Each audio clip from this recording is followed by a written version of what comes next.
ChatGerry TSI Dynamics Under Diabetes Influence, number 1566, the 9th of March 2026, Gerald C. EclaireMD Foundation, category Stroke Risk Modeling. Introduction. When I arrived in Honolulu on February 28, 2026, I began thinking again about a simple question: how can I quantify the triggering condition of stroke risk in a clear and practical way? From a mechanical viewpoint, a stroke does not occur simply because blood pressure is high. Instead, it usually happens when two conditions interact: long-term vascular damage caused by metabolic disease, especially diabetes, and a sudden triggering event such as acute hypertension. Pulse pressure PP equals SBP. dBP reflects the stiffness of the arterial system.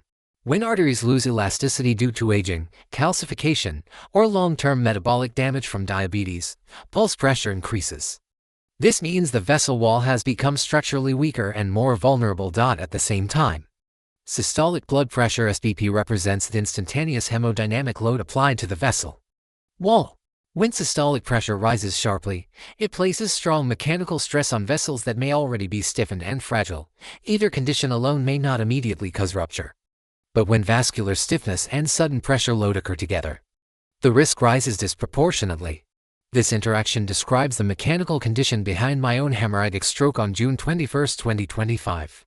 The original TSI concept, based on this mechanical interaction, I designed a simple proxy called the Stroke Risk Triggering Sensitivity Index TSI. The original two input factors TSI equation is TSI equals SBP dBP / 45 * SBP 120 * 100, where SBP equals systolic blood pressure, dBP equals diastolic blood pressure. PP equals SBP dBP pulse pressure. The constants 45 mmHg for PP and 120 mmHg for SBP represent reference values associated with relatively healthy vascular conditions. TSI is not simply a blood pressure index, it is a stress amplification model that combines vascular stiffness with acute pressure loading. Multiplication is used instead of addition because stroke risk increases much faster when both stiffness and pressure rise together. For my daily monitoring, the TSI value displayed on my iPhone screen serves as an early warning signal. More importantly, the trajectory of TSI over time provides much more insight than any single measurement snapshot. Upgrading the TSI model, after reviewing the behavior of the two-factor model, I realized that one key component was missing: the metabolic condition, particularly diabetes, of the vessel wall itself. The original model captured the blood pressure load acting on the vessel. However, decades of diabetes gradually damage vascular structure through glycation, endothelial injury, arterial stiffening, and calcification. Therefore, the structural condition of the vessel material should also be included. To represent this metabolic damage, I introduced estimated average glucose EG as a third factor. The upgraded three-input factors TSI equation becomes TSI equals SBP dBP over 45 * SBP 120 * EG 140 * 12. This model now incorporates three interacting components: 1. Diabetes-related vascular structural damage; 2. Vascular stiffness; 3. Acute hypertension load. In engineering language, the model now represents both the material condition of the structure and the external load applied to that structure. The normalization value of 140 mg DL was selected for EG because vascular damage becomes more significant once glucose rises into sustained hyperglycemic levels. Finally, the amplification factor was adjusted from 100 to 120 so that the new three-input factors TSI remains comparable to the earlier two-input factors TSI scale. The goal of this proxy is not to define an absolute biomarker, but to provide a relative early warning indicator for stroke event-centered data observation. To evaluate this upgraded three-inputs TSI model, I examined my data from the 1st of October 2024 through the 9th of March 2026. This 18-month window covers approximately 9 months before and 9 months after my hemorrhagic stroke event at Stanford University Hospital between 6/21 and June 27, 2025. The trajectory of the new three-input factors TSI shows a clear pattern. The highest value occurred in June 2025 at approximately 111.30, the exact month of my stroke. From late 2024 through early 2025, the index had already remained elevated near or above 100.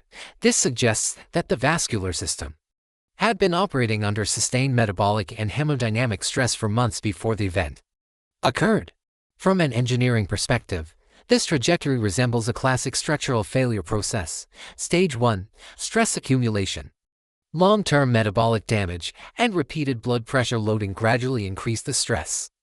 Acting on the vessel walls. Stage 2. Structural weakening. Microscopic structural damage accumulated within the vascular wall while the system still appeared stable. Stage 3. Triggering load. On June 21, 2025, an acute systolic pressure spike of about 175 mmHg exceeded the remaining structural tolerance and produced my hemorrhagic rupture. This behavior is similar to fatigue failure in bridges, aircraft structures, buildings, and pressure vessels, where long-term internal damage accumulates until a sudden load finally exceeds the remaining strength. A two-layer stroke mechanism. These observations support a simple two-layer interpretation of stroke risk. Layer 1. Long-term structural damage.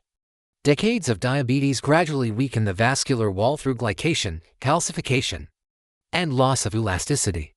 Layer 2. Acute triggering load. Blood pressure spikes produce sudden mechanical stress on already weakened vessels. Stroke occurs when these two layers intersect. In simple engineering language, metabolic disease weakens the structure. Blood pressure spikes supply the triggering load. Conclusion: by incorporating glucose into the equation, the upgraded 3-input factors TSI model captures both metabolic structural damage and acute hemodynamic loading. The resulting trajectory aligns closely with the actual timing of my stroke event, June of 2025. This upgraded TSI model therefore provides a practical personal monitoring tool for detecting dangerous vascular stress conditions.